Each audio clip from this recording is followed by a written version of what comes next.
So you're going along at Ancestry, minding your own business, researching your ancestors, and trying to climb your family tree, and you decide to click on the hints. And when you look at the hint, you see a new source that you haven't seen before, and that's Geneanet Community Trees. Well, what is that, and how much stock should you put in the information that you're getting from these hints? We're going to talk about that right now.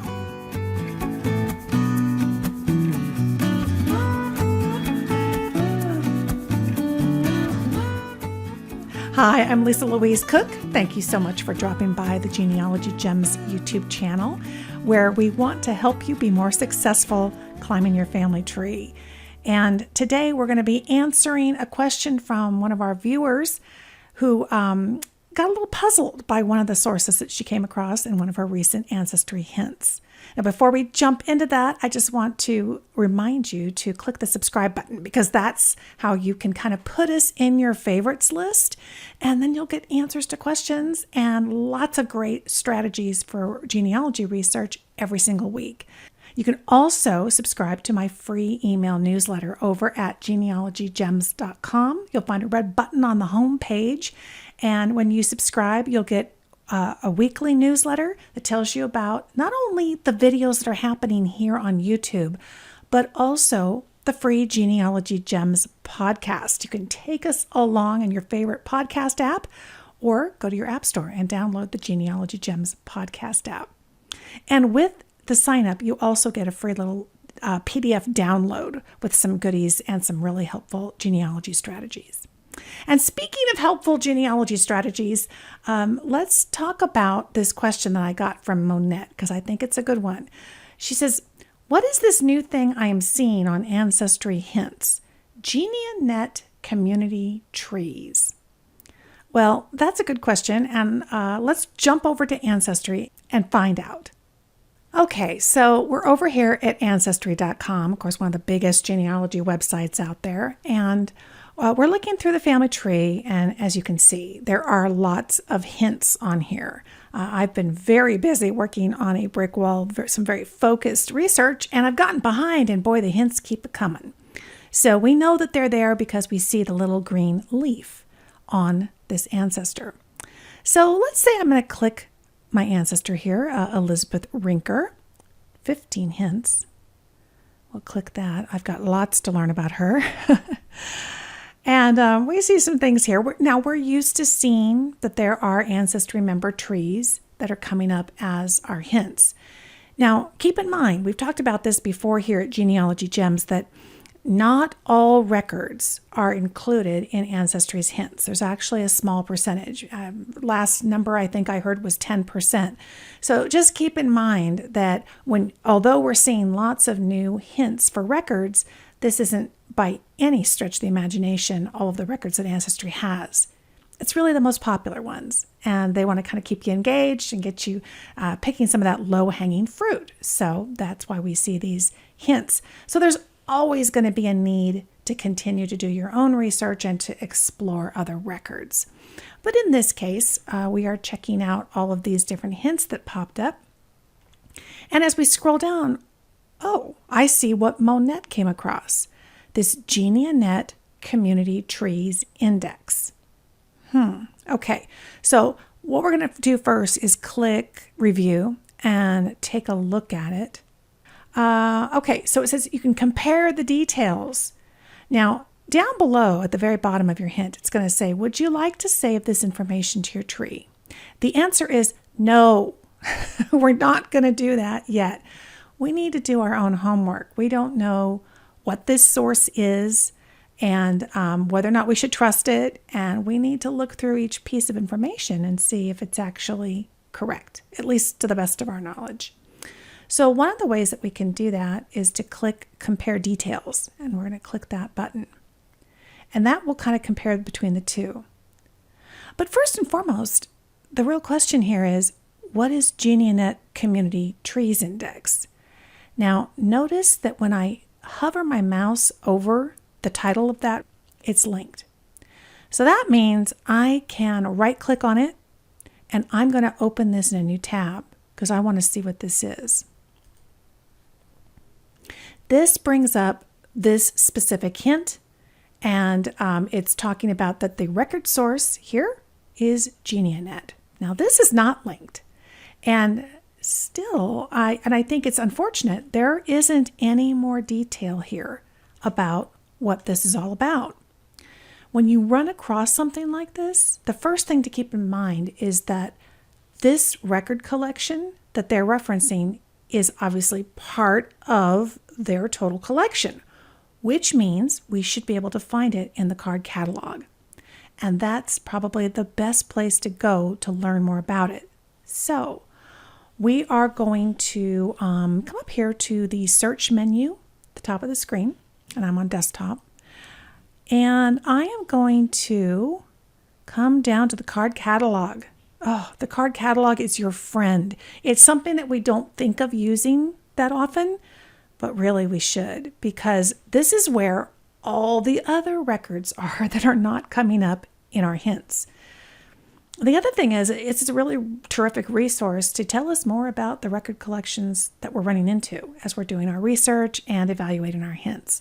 So I'm just going to open that in a new tab so we can take a look at it and not lose my other tab where we were looking at that Geneanet record. Okay, so here's the card catalog. I'm going to come up to the title field, and I'm going to type in let's see if I can spell it right. Geneanet, I think that's right. And we'll click search. I would expect to see a collection, and there it is. Okay, so here's Geneanet Community Trees Index. It says it's in French.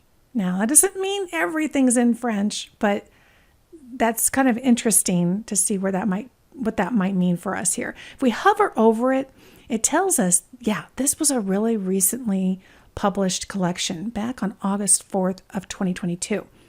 But let's not even take this little pop-up window's word for it. We're going to click on the title. There's an awful lot of records there. Did you see that? But let me go back. Did you notice this? The records, wow, that's huge. And the category is interesting. It's family trees. So without knowing anything more about it, we would expect that this is probably user-contributed information rather than, let's say, vital records and things that we might see, individual certificates and that kind of thing. These are probably user contributed. And so again, I'm going to click on this and take a look at it. Now here's the search box. So this is the entry for this particular collection in the card catalog. And we could be searching within it. And if we look to the right, we're going to see that there are some related records. So clearly this has a French origin. They're turning us to other French records. But interestingly, the ancestor who has this hint isn't French at all. In fact, she is definitely far up my tree, and she's in the US. But of course, once you start doing family trees online, doesn't matter what country they originate in, eventually things branch out. And that's how we could end up with American ancestors in these trees. But here's the thing. We're not going to look at these related, and we're not going to do any searching. We're going to scroll down the page. This is where you really get to the heart of things about the collection. What's the source? We need the source information. It's really important to evaluate our sources so we can determine, is this a primary source? Is it a secondary source? How trusted is it? What was the purpose? Why was this created in the first place? Was it for genealogy? Was it for something else? So this tells us that this is an online database, and it tells the original data came from the Geneanet Community Trees Index in Paris, France. But let's keep on going down here, because here's the About section, and this is really going to give you a lot more information. It says that the collection contains an index of more than 1.5 million family trees accumulated into a single database. So this sounds a lot like a WikiTrees or any other kind of online family tree service. The information was compiled through Geneanet, which was a collaborative genealogy website, and each record in the index includes a link to the originating family tree on Geneanet. And records from the original site can be viewed in, of course, many different languages. Well, we still don't know all the details yet. The next section tells us what kinds of genealogical information we might be able to glean from these tree entries. But I'm going to keep coming down here further. Talks about some tips for researching within it. If you're looking at female ancestors, you might want to also look for her maiden name, that type of thing. And then it says here, data from persons listed as living. Okay, so they protected that. And here's the bottom line of the origin of the collection. Geneanet was created in 1996 as a way to connect genealogical resources. They use a collaborative model to share family resources while building community. And anyone may upload content. So there's even a link here, the About Geneanet. Let's click on it. And here's Geneanet. Okay, so interesting. It looks to me like this was originally a company. It was a startup, and they started building an online family tree. And like many of these genealogy companies that are startups, one of the targets is, the hope to maybe be acquired by a big company like Ancestry. And indeed, they were acquired by Ancestry. So that's why the entire database ended up on Ancestry and then started showing up as hints. Now, my guess is they added it to the hint algorithm, if you will, because there are so many trees and so many people listed. The downside is that, again, this is user-contributed data. And so just like the online family trees at Ancestry or Family Search or MyHeritage or anywhere else, you're kind of depending on the accuracy of the person doing the work. And many people don't do any source citation. So it's basically a clue. It's not really a record in terms of a proven record or a viable record. This is, in a sense, hearsay. It's contributed by somebody else. We need to do our own homework to verify the information. But it could be a great clue because clearly somebody else is also researching this same ancestor. Of course, there's also that possibility that it could also introduce errors.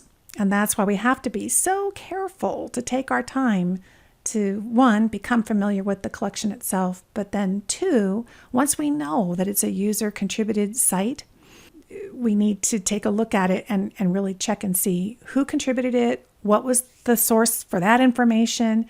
Chances are we're not going to see linked sources, so we're going to take it as a clue and we're going to go and maybe, if we're interested, research it ourselves and find the actual source document that would back up the information that was provided on the tree.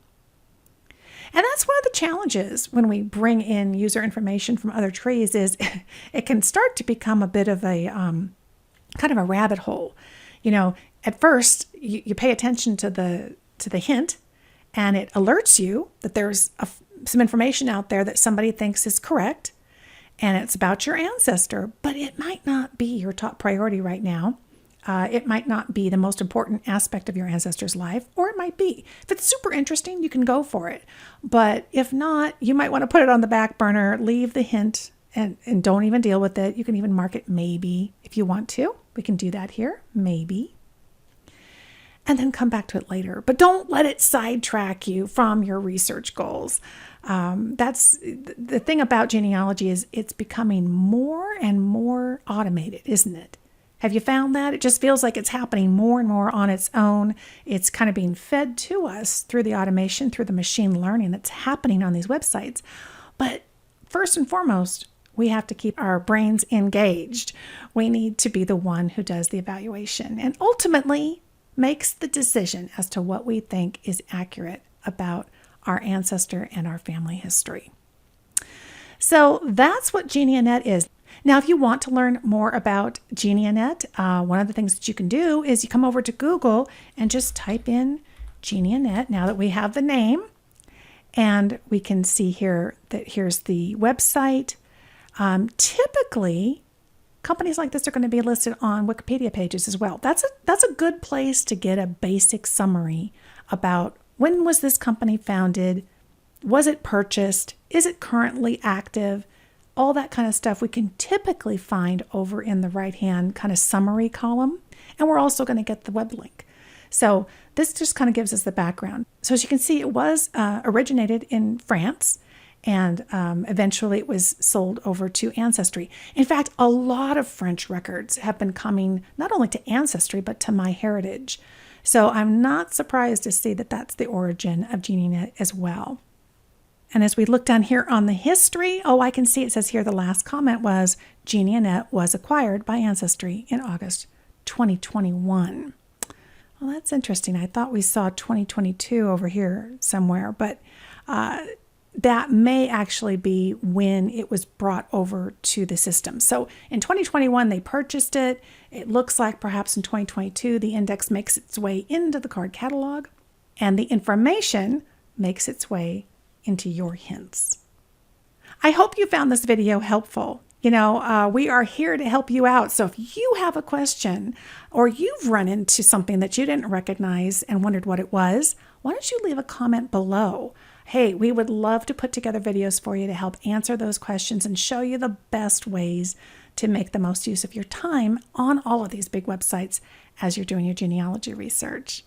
And have you had some success using Geneanet hints? Did you find somebody or something that you had never heard of before, but this was the key? I would love to hear about that as well. And you can head over to my website, genealogygems.com, and get the show notes for this video. In the show notes, it's basically a blog article, and it really lays out for you step by step whatever it is we cover here in the video. And if you happen to be a premium member on my website, then you also get the downloadable show notes handout.